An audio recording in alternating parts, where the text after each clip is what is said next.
Estamos en nuestro segundo encuentro sobre literatura infantil y juvenil, acá en la SADE, al menos conmigo. Ustedes ya han tenido otras clases. Y en la clase pasada trabajamos algunos textos de Elsa Isabel Bornemann, la novela Willem van Boodin y también los cuentos de Un elefante ocupa mucho espacio. Así que bueno, ahí tenemos también como una especie de marco teórico de lo que vimos la otra vez. Y hoy, en la clase de hoy, en realidad vamos a trabajar otro tema, que es un tema que a mí me gusta mucho, que es el humor en la literatura infantil y juvenil. Y yo les voy a contar por qué me gusta mucho, porque en realidad yo escribí un libro de limericks, que es una forma poética muy breve de 5 versos y se llama Diversión en la Laguna. Los limericks, ustedes recordarán El Zoo Loco de María Elena Walsh.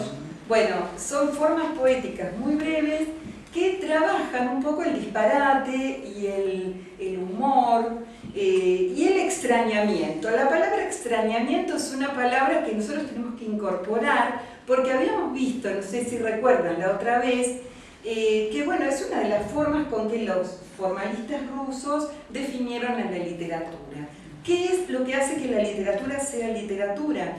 Justamente ese trabajo diferente con el lenguaje que provoca como un extrañamiento. Ellos le llamaban ostranenie, que es la palabra rusa. Pero justamente lo que significa es distanciarnos del lenguaje cotidiano, ¿no? El lenguaje lo usamos todo el tiempo y de alguna manera se va gastando. O tenemos lugares comunes, clichés. Entonces, justamente el trabajo de la literatura es eso, provocar como una sensación de extrañeza, y esa extrañeza es lo que nos hace pensar, tomar otro, digamos, otro camino, otro punto de vista, otra perspectiva para ver las cosas. ¿Sí? Bueno, entonces les comentaba de Diversión en la Laguna, que es un libro que yo quiero mucho. Yo les voy a leer, después les traje también algunas fotocopias. Trata sobre animales de Liberá, animales que están en extinción y que los chicos de Capital conocen muy poco, y son nuestros animales. Y les voy a decir algo, yo este libro lo he llevado por muchos lugares de la Argentina, también lo llevé a Bolivia, y están hechos los CDs también, con lo cual, bueno, los chicos se pueden acercar también de otro modo.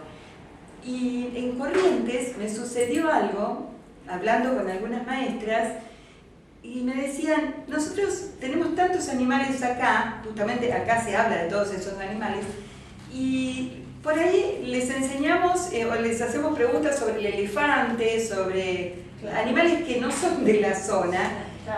Y bueno, y los chicos en realidad, o sea, es como que van creciendo con eso, sin apreciar lo que tenemos, ¿no? Y bueno, no sé, pensando en los animales de Sudáfrica y no en los animales de nuestro Iberá, que es una fuente increíble, ¿no? Justamente de vida, ¿no? Y de reserva natural.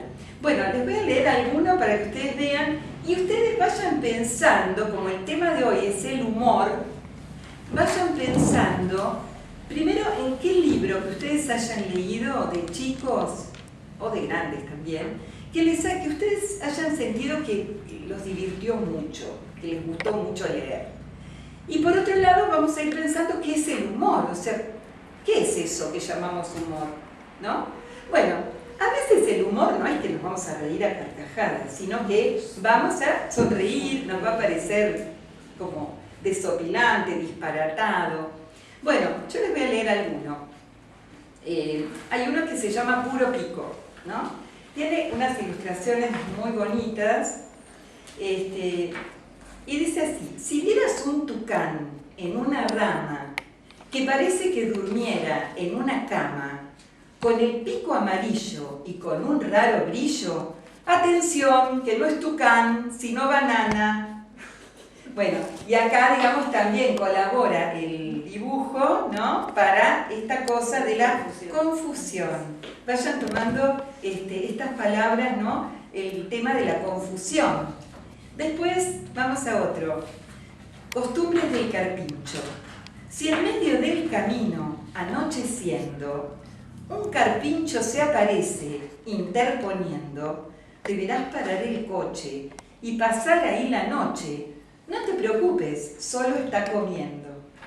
Bueno, es un poco también la exageración, pensando que los animales, bueno, son las costumbres un poco que tienen los animales, ¿no? Yacaré hambriento. Cuidado si encontrás un yacaré comiéndose una lata de paté. Mantené distancia, no le des confianza. Tiene hambre, salteó la hora del té. Bueno, pajarito consentido. Bueno, ese me parece que les fotocopié. Qué calor. Me dijo una vez un yacaré overo que andaba en verano por los esteros, cansado del sol y de muy mal humor, tratá de alcanzarme un sombrero. Bueno, ustedes verán, después vamos a leer alguno más, Diversión en la Laguna, y es un proyecto, bueno, en realidad es literario, pero también tiene que ver también con lo ecológico, con la defensa de nuestra fauna. Con el alto reconocimiento. Los limericks que vos nombrás, sí. ¿Qué características tienen? Los limericks, muy bien, tienen cinco versos. Hasta es lindo, digamos, trabajar. Si ustedes trabajan con chicos, alguna de ustedes trabaja con chicos o puede dar un taller, es muy lindo también enseñarles a escribir limericks, ¿no? Por ejemplo, 5 versos y qué 5 más, versos, entonces. Con rimas. Claro, rima la primera, el primero, el segundo y el quinto verso.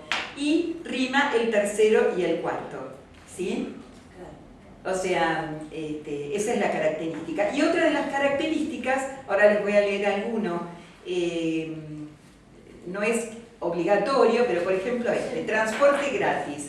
Una vez muy distraído un yavirú, que es un pájaro, pero bueno, lo conocen los chicos del lugar, de toda la Mesopotamia, de Santa Fe también, pero los chicos de acá no, que iba cerquita de Gualeguaychú, cansado de volar y para descansar, se subió al lomo de un pobre cebú.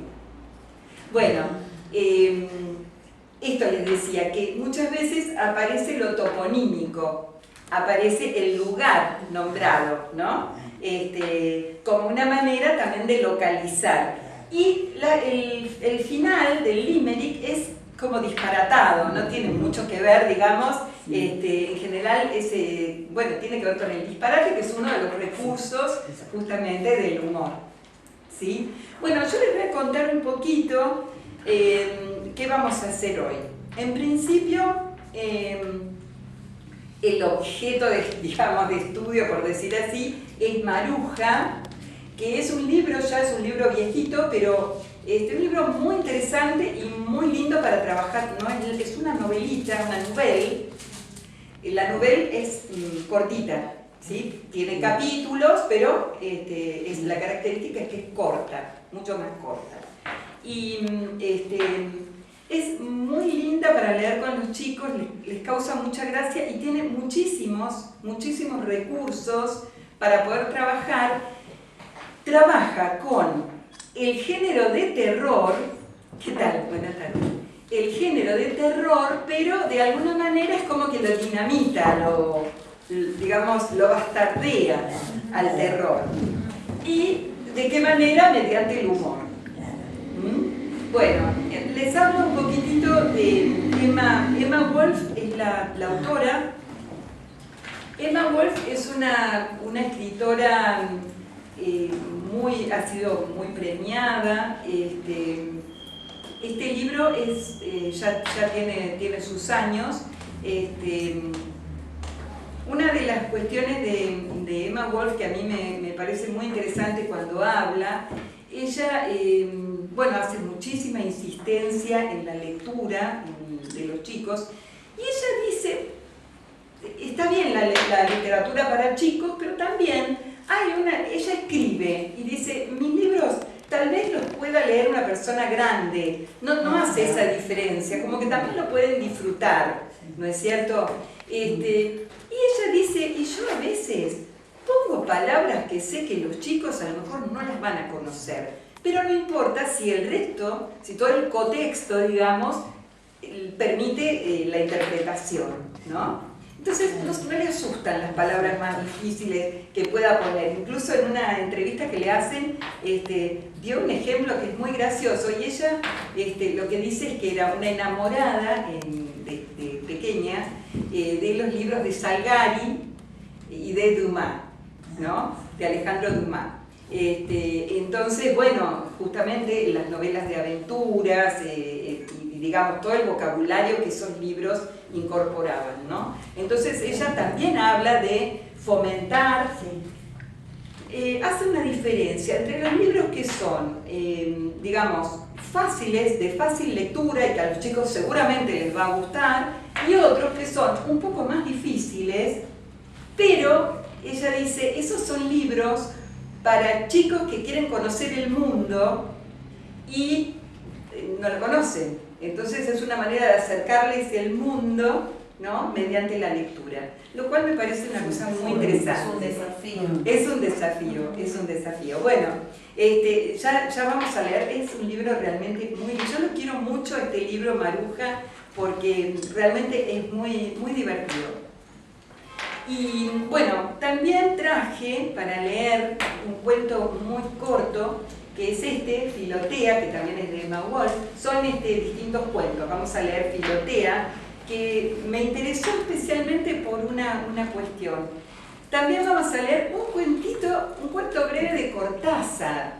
Y ahora vamos a ver por qué lo vamos a ir relacionando. Bueno, y para el trabajito práctico de la segunda parte de la clase, traje también este libro que es para adolescentes, para chicos un poquito más grandes, juvenil, de Antonio Santana, que es Nunca seré un superhéroe, que es otro tipo de libro, trabaja mucho el humor, y bueno, la verdad que lo he probado mucho y les encanta a los chicos porque hay como una identificación. Bueno, muy bien, llegado a esto, yo una cosa que quiero citar es una frase de Ricardo Mariño, que dice así: el peor enemigo de la lectura es el aburrimiento. Yo creo que es para tener en cuenta, ¿no? O sea, ¿qué pasa cuando nosotros tenemos que elegir un libro? Tenemos una clase que muchas veces tenemos 1, 2, 3 chicos, 4 que les encanta leer y piden mucho, y hay otros que no, porque hay otros que, bueno, que creo yo que todavía no han encontrado el libro que los fascine, ¿no? El libro que realmente les, no sé, les cambie la cabeza. Entonces, es muy importante poder empezar. Ese es mi criterio, ¿no? Bueno, yo no les conté, pero bueno, estoy jubilada, soy licenciada en letras, también soy escritora, pero trabajé 30 años en todos los colegios que se puedan imaginar, porque trabajé como maestra primero, mientras estudiaba, y después trabajé en provincia, en escuelas cercanas a villas, trabajé en capital, en colegios, digamos, más burgueses, por decir así. Entonces, bueno, tengo como un acercamiento a distintos lectores, ¿no?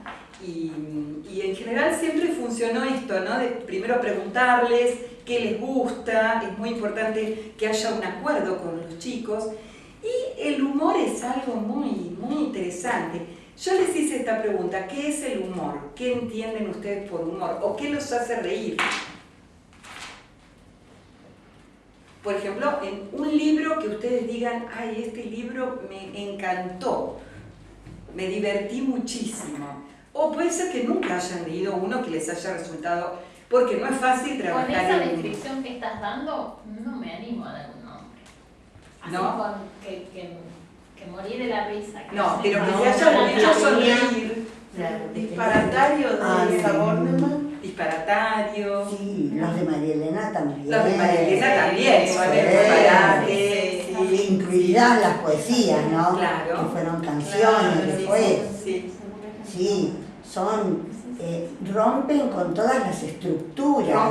Bien, ahí hay una linda, ¿no?, característica y definición.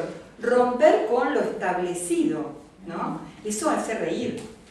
¿Por qué? Claro. Porque justamente nos saca, y esto, lo que vos decís, romper con las estructuras, viene asociado a algo que muchos teóricos, porque uno lee las definiciones de los teóricos y dice, qué bárbaro, qué lindo, pero resulta que si uno se pone a pensar, puede armar, puede preparar alguna definición también muy interesante. Lo que vos acabas de decir tiene mucho que ver con esto de tomar distancia, ¿no?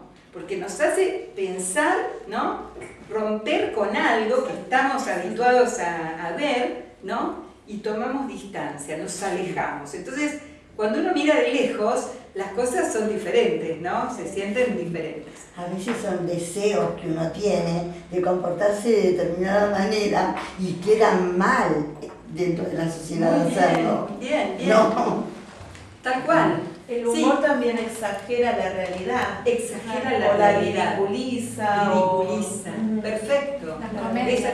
¿Cómo? Las comedias de Molière a mí me encantan. El burgués gentilhombre, por ejemplo, Bueno, es espectacular para adolescentes. coincidimos absolutamente. Estaba por dar el ejemplo, me encanta que vos también consideres. Yo de infantil no sé nada.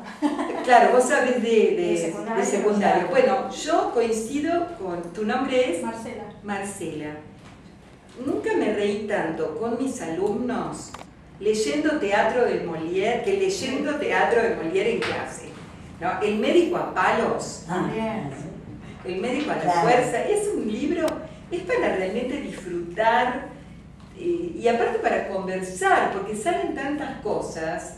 Yo creo que lo más productivo, ¿no?, es leer con los chicos, lo pueden leer en su casa, pero leer con los chicos o con los adolescentes en clase, y lo que se genera, ese diálogo que se genera, es lo más rico. Sí, de los que hay. clásicos, hablando de Molière, el enfermo imaginario, lo están dando ahora en el San Martín. Es verdad. Y tiene unas cosas El enfermo también. maravilloso, sí, es verdad. Y el burgués lo hizo Enrique Pinti Ah. hace tiempo. Creo que en el San Molière es un Sí, maestro, justo, realmente Sí, sí. el mensaje que Mira, incluye, estábamos- ¿no? El mensaje que incluye en sus obras. Además la crítica, ¿no? Porque Sí. esto es otra característica.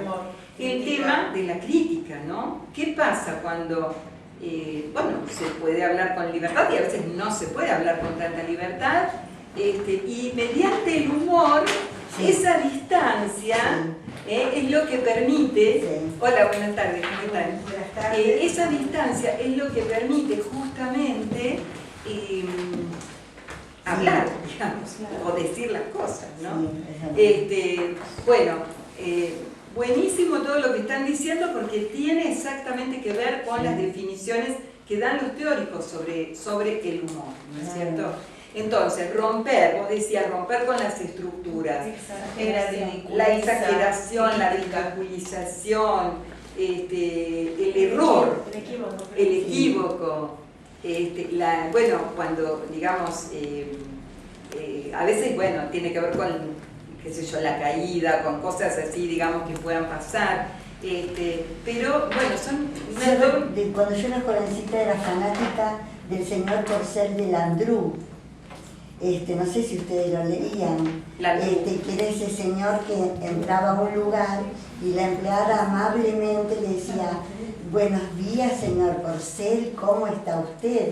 Y él decía: buenos días eran para usted, pero no para mí, porque su cuerpo era el contradictorio Claro. en todo, que Llevar la cuestionaba contra, todo. claro. Y yo a raíz de eso, ahora de grande, inventé un personaje, la increíble señora Luciana López, que tiene esas características. ¿Vos sos dibujante? No. Bueno, sí, también me gusta, no soy dibujante, Ajá. me gusta dibujar. Bueno, mira, sí, seguramente. Una cosa que no les dije de Emma Wolf es que, su esposo, que está fallecido, era Carlos Trillo, el historietista. Así que ella está bastante dedicada justamente a bueno, a preservar los archivos y toda la obra de Carlos Trillo. Bueno, entonces, nosotros estábamos hablando de esa palabra que se parece a tomar distancia, que es el extrañamiento. Esto que decíamos, un lenguaje que nos marque, que nos demuestre que estamos leyendo literatura, ¿no es cierto? Y que no por las palabras raras, sino por, digamos, a veces el cambio, el juego lingüístico, a veces por esto de usar una exageración, justamente nos provoca como una extrañeza. ¿Por qué esto está acá? Y eso es lo que nos atrapa, ¿sí? Eso tiene que ver con lo formal, y dijimos, ahí lo tenemos, que lo formal y el contenido formal es una unidad. No podemos separar la unidad y el contenido, lo formal del contenido. Bueno, y hablando de este extrañamiento, yo tenía muchas ganas de leerles este cuento de Emma Wolf, que se llama Filotea. Es un cuento breve, pero fíjense que es un cuento, ustedes me van a decir qué les pareció. Y miren, justamente recién ahora lo veo, está ilustrado por Matías Trillo, debe ser su hijo, no sé. Bueno, Filotea. Filotea tenía que tomar una decisión importante. ¿Me tiro o no me tiro? Miró para abajo. Me da vértigo. Volvió a mirar. Se dijo a sí misma, Filotea, coraje. Juntó las manos, cerró los ojos, apretó la respiración, tomó impulso y no se tiró. Hasta ahora, fíjense lo que son las ilustraciones, ¿no? Sabemos que es, parece un bichito, no se sabe. No se sabe. Muy bien. ¿Qué hago? Se puso rodilleras, muñequeras, zapatos de corcho, un almohadón en el traste. Ahí voy. 1, 2, 3. No fue. Es tan alto y si me estrello, necesito más protección. Se puso un chaleco neumático, un casco, un paracaídas en la espalda. Lo último fueron las antiparras. Entonces sí, pegó un envión y cayó, planeando sobre la vereda sin romperse nada. Las hojas, como Filotea, exageran un poco, pero al final, en el otoño, se animan y caen. Es de un filodendro. Una hojita. Pero por el nombre digo. Por Filotea, bueno, porque filo es hoja, ¿no? Está buenísimo. Bueno, ¿Cómo era el título? Filotea. Bueno, ¿qué les pareció? Muy bueno, muy original. Sorprendente. Es Porque yo sorprendente. pensé un animalito acuático. Claro, No sé. sí. Da esa sensación de que es un animalito que está...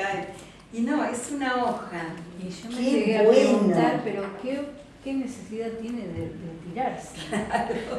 ¿Para qué? Iba a caer, Dos, sí o sí.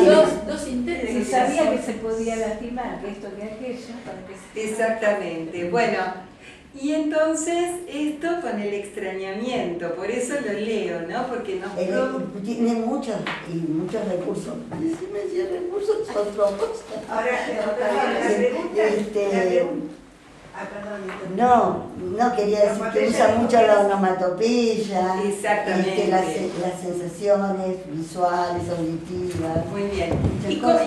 tiene también un poco de humor, ¿no es cierto? Sí. Porque esta cosa, bueno, y todo lo que Todo se el preparativo. pone, el preparativo, ¿no? Entonces, y los chicos cuando lo escuchan, Es como que están Sí, expectantes. se van formando una idea, unos una, otros otra. ¿Qué dibujo es ese? Ahora sí lo paso. Porque, Hacelo. claro, Ahora, le mostrás el libro cuando le lees. Ricardo quiere hacer una Está buena. Porque algunos dicen que no hay que mostrar las imágenes para que ellos, más que nada las narradoras, ¿no? sí, Dicen, puede tienen ser. su propio decálogo de los narradores. Sí, esa también es una estrategia de no mostrar. A mí me gusta. Fíjense una cosa, ¿no? Pero no, Perdón, como no te vos escuché. tenés la voz muy fuerte, la No, cama. no quise interrumpir Yo a la estoy, señora, pero me refiero resfriada. que de pronto el pensamiento adulto es que la hoja va a caer de cualquier manera, pero para los niños la hoja se tira. Claro. Cuando se tira puede tomar esas precauciones, es lo que pienso. Es muy bueno lo que decís, porque esto es como otra manera, y además tiene, digamos, una función poética increíble, ¿no? Porque es como lo natural, no es natural, es como uno lo pueda mirar, y la mirada de los chicos tiene que ver con eso, justamente, ¿no? Con una mirada diferente, porque ellos no tienen, digamos, toda la carga de información que tenemos nosotros, entonces lo ven de otra manera. Así que está muy bueno eso que decís, claro. Para ellos se tira la hoja, claro, Sí, seguro. igual para mí también. Porque yo compré una Estrella Federal y la planta que estaba al lado se empezó a caer y a secar, y entonces le empecé a decir, pero vos sos maligna, qué sé yo, y se mejoró. Y se mejoró. El poder de la palabra, el poder de la palabra. ¿Qué entiendes? Bueno, así que esta cosa, ¿no? De poder reparar, poder ponernos en, digamos, tratando de ver eso que es extraño de alguna manera, ¿no? Y que nos aleja del lenguaje cotidiano. Porque fíjense, es un cuento muy cortito, pero lo que provoca, y además todo el trabajo que uno puede hacer con ellos, ¿no es cierto?, de conversar acerca de lo que sintieron, lo que les pasa al escucharlo. Así que bueno, y este es de Emma Wolf también. Maruja es totalmente distinto, ya lo vamos a ver. Bueno, voy a ser ordenada hoy. Vamos a continuar entonces, que yo les quería leer. En realidad, lo que quisiera es que hablemos de qué formas ustedes conocen, ¿no? Del humor, o sea, cómo se manifiesta el humor. Por ejemplo, una cosa podría ser el doble sentido, ¿no es cierto? Claro, eso es humor adulto, le llamaría yo. El doble Sí, sentido. como el humor negro también, Claro, que se usa sí. también mucho. Bien. Bueno, pero el humor negro los adolescentes por ahí lo utilizan, ¿no? Sí, claro, puede ser alguno. Para mí el naif es el de los niños, es captarle algo ahí invisible Claro. que les haga sonreír. ¿Se acuerdan de los que le dijo? Los famosos Sí. ¿qué le dijo? Sí. O que dicen esos tontos, esos Sí. de humor Bueno, tonto. el juego lingüístico, el disparate, ¿no es cierto? Claro. Lo que ustedes seguramente leyeron de María Elena Wolf, el disparate. Les quiero leer este cuento, que seguramente lo conocen, de Cortázar, que es El oso de las cañerías. Bueno, y hay otro que también,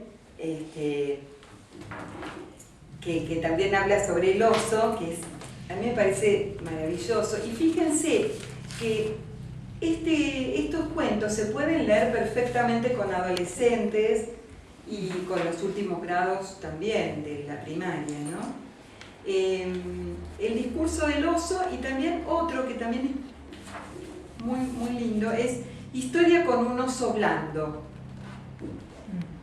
Mira tú esa bola de coaltar que resuma estirándose y creciendo por la juntura ventana de dos árboles.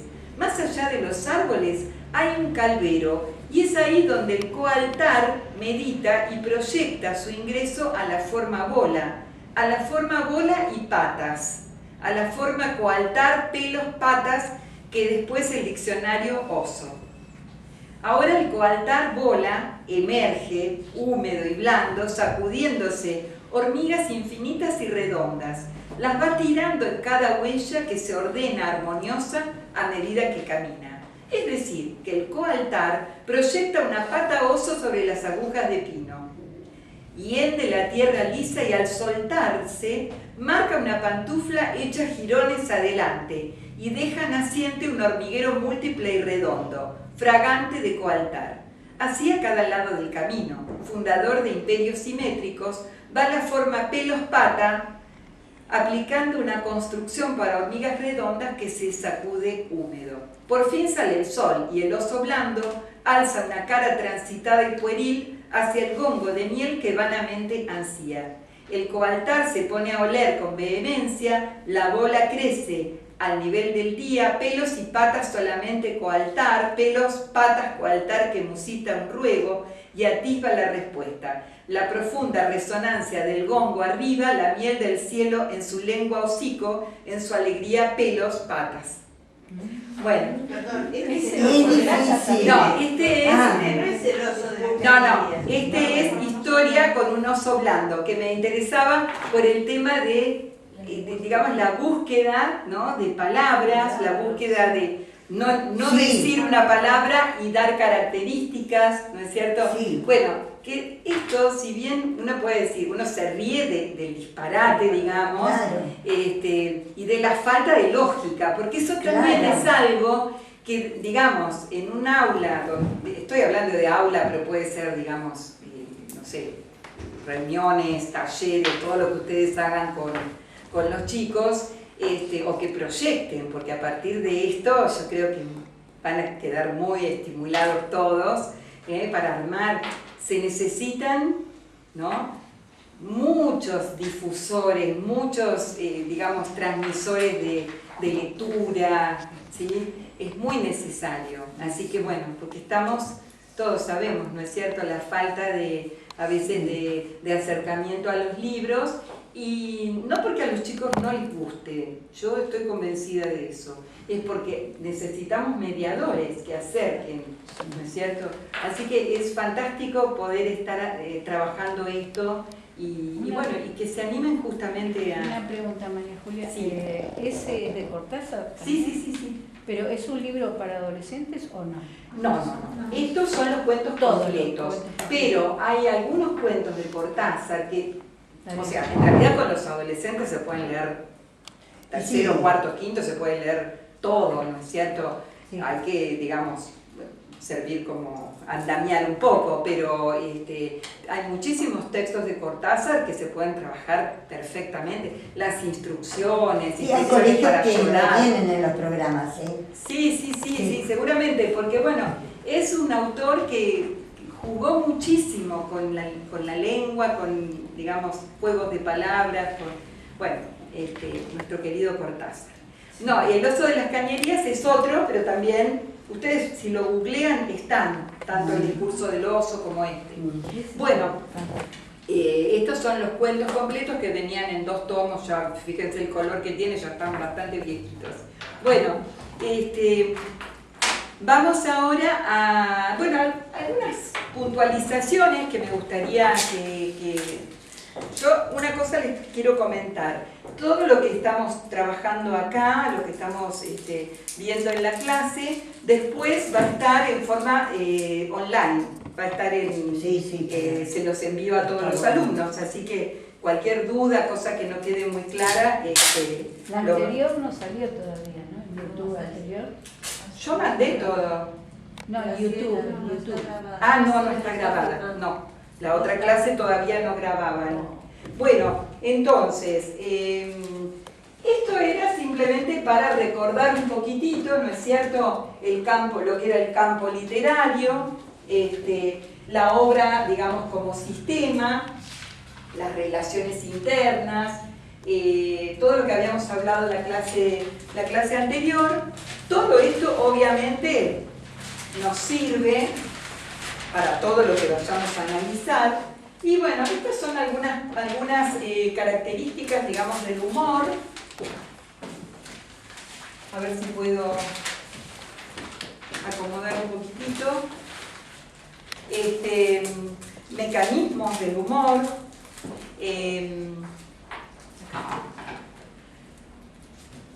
Así ustedes tienen más facilidad y vamos a ir charlando sobre todo eso y enseguida empezamos con nuestro libro de hoy, que es Maruja. Bueno, entonces el humor, mecanismos o estrategias, la hipérbole, la comparación, el disparate, el equívoco, la exageración, la parodia. Sobre la parodia vamos a ver un poquitito más a fondo, porque justamente nosotros podemos leer este libro como una parodia, ya vamos a ver. Maruja como una parodia de los cuentos de terror. ¿De quién es Maruja? De Emma Wolf. Bueno, muy bien. Entonces, esto que un poco ya lo charlamos, no es nada nuevo. También formas de lo humorístico. Acá aparecen una serie de formas que a través de la historia... A ver, el trabajo con el humor no es nuevo, es un trabajo, digamos, un abordaje, ¿no es cierto?, de la literatura desde la antigüedad. Y justamente... pero considero que es en cuanto a la literatura infantil, es el piedra libre al humor, ¿cierto? Es el escape... Sí. Perdón, no sé si ya terminaron. Y sí, el humor es muy importante. A veces... es como que ¿quién no se anima con un niño al humor? Sí, es verdad. Digamos que a mí me ha pasado que trabajando textos humorísticos, yo sentí por lo menos que podía introducir a los chicos la lectura con más facilidad, ¿no? Porque a veces podría ser que los chicos se resisten, que no la pasan bien, o que no... Sí, a veces, es como un anzuelo. Exactamente, sí. A la vez, el humor no quiere decir que no sea alta literatura. Claro. Eso es importante, ¿no? Porque a veces parece, siempre, yo digo, la literatura infantil fue considerada, ¿no?, como un poco la pariente pobre de la literatura, y esto no es así. Por eso la academia se ocupa justamente de trabajar con los autores y ponerlos en su lugar, digamos. Nosotros tenemos autores grandiosos, algunos muy olvidados, grandes autores de la literatura infantil y juvenil, que no se leen porque, ya no hay libros, o, no están de moda, ¿no? ¿Recuerdan la otra vez, y en uno de esos gráficos lo teníamos, qué pasa con los autores dentro del campo de la literatura? ¿Sí? Dentro del campo literario hay algunos que son hegemónicos, ¿no? O sea, que son autores más centrales, y hay otros autores que están en los bordes, que están, no se los reconoce, algunos ni se los considera, ¿no? Entonces, que después ya lo vamos a charlar más en octubre, cuando trabajemos más lo que decía Bourdieu, justamente que para poder hacer un buen análisis del panorama literario, todos tienen que estar, ¿no? Y ver, qué campo, porque tiene que ver con el poder. Perdón, Julia, una cosa que nos dice Berta siempre es que no hay críticos, que faltan críticos para rescatar a esos autores. Claro. Bueno, el trabajo que nosotros estamos haciendo con la academia, estos libros son justamente trabajos de crítica, digamos, de ensayos, tienen que ver con, poder acercar, ¿no es cierto? Y digamos, muchas veces los libros, digamos que no son releídos porque justamente no hay un crítico, no hay un ensayista que los ponga verdaderamente en su lugar, ¿no? Así que bueno, eso es muy importante. Recuerden lo del campo literario, ¿no es cierto? Y autores que son muy centrales, porque a lo mejor están como muy vinculados, o pertenecen a los grupos, o bueno, ganaron grandes premios, fueron muy publicados, entonces están en lugares hegemónicos, y otros que están en el borde, apenas en la frontera del campo, ¿no es cierto? Y que siempre el campo literario está adentro del campo de poder, ¿no es cierto? Entonces, muchas veces, bueno, depende del estímulo que haya, ¿no es cierto? El campo literario, el campo intelectual, digamos, va a tener más peso o no. Bueno, entonces aquí tenemos todas estas formas del humorístico, la ironía, el sarcasmo, las frases ingeniosas, doble sentido, la exageración que salió, ustedes la nombraron, la caricatura, ¿no? Que sería como una imitación, ¿no? Pero ridiculizando, ¿no? Lo grotesco, el absurdo, ¿sí? Por ejemplo, con algunos poemas de María Elena Walsh, que trabajé el absurdo, bueno, el disparate, la burla, la sátira, la comedia, la parodia. Y ahí sobre la parodia nos vamos a detener un poquito más porque justamente les decía que Maruja puede ser leído como una parodia. Siempre cuando uno dice puede ser leído, porque depende de la profundidad del análisis que se haga, ¿no es cierto? Uno puede tomarlo. Sí, hay algunos que parece que se superponen. Por ejemplo, la sátira, la parodia, a veces yo personalmente... Para distinguirla. Como que me confundo. Ajá. Sí, la parodia tiene que ver con esto de... tenemos que tener un género, un modelo, digamos, y sobre eso, digamos, establecer el vínculo, pero en forma humorística, ¿no? Bueno, entonces, muchas de las cosas que ustedes habían dicho, yo no lo quería poner de entrada porque fíjense, lo que los teóricos dicen, cuando digo teóricos, nosotros tenemos especialistas en el humor, en el análisis del humor, como Pelletti, Ricardo Mariño, ¿no es cierto? Entonces, bueno, esto que decías, Lilia, lo del distanciamiento, no sé cómo lo dijiste vos, del orden establecido, ¿no es cierto? Separarnos y reírnos de eso, del orden establecido. Después, hacer guiños al lector, ¿sí? Después, esto de la ley y los límites. En los cuentos que ustedes leyeron, que no tienen que ver tanto con el humor, pero hay una cosa con la ley, ¿no es cierto? El tema de, bueno, a ver, el que camina con las manos, bueno, pero no está en ningún lado, no está prohibido, ¿no? El caso Gaspar.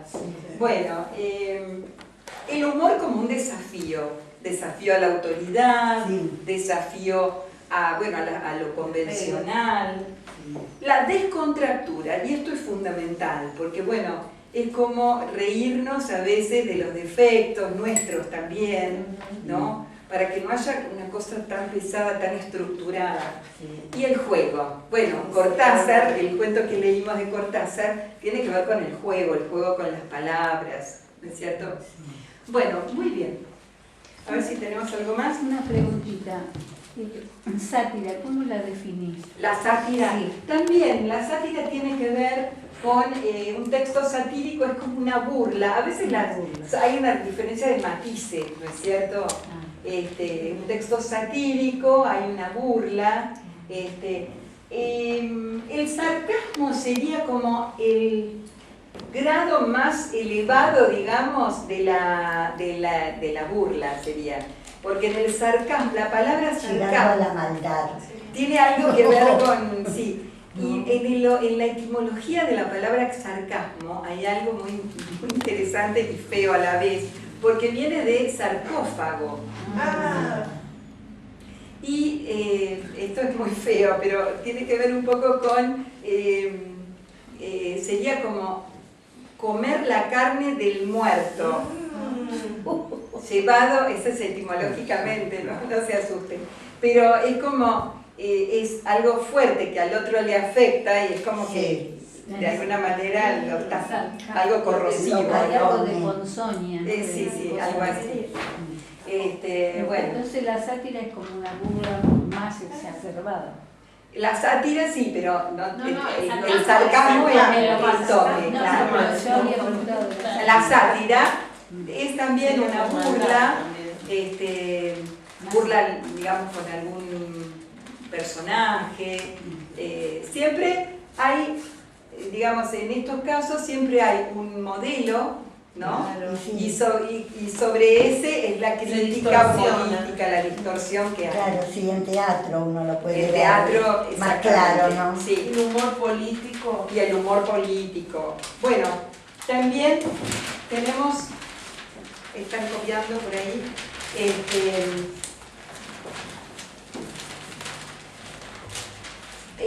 hay un autor que lo deben haber nombrado en alguna de las clases, que es Gianni Rodari, ¿sí? La gramática de la fantasía.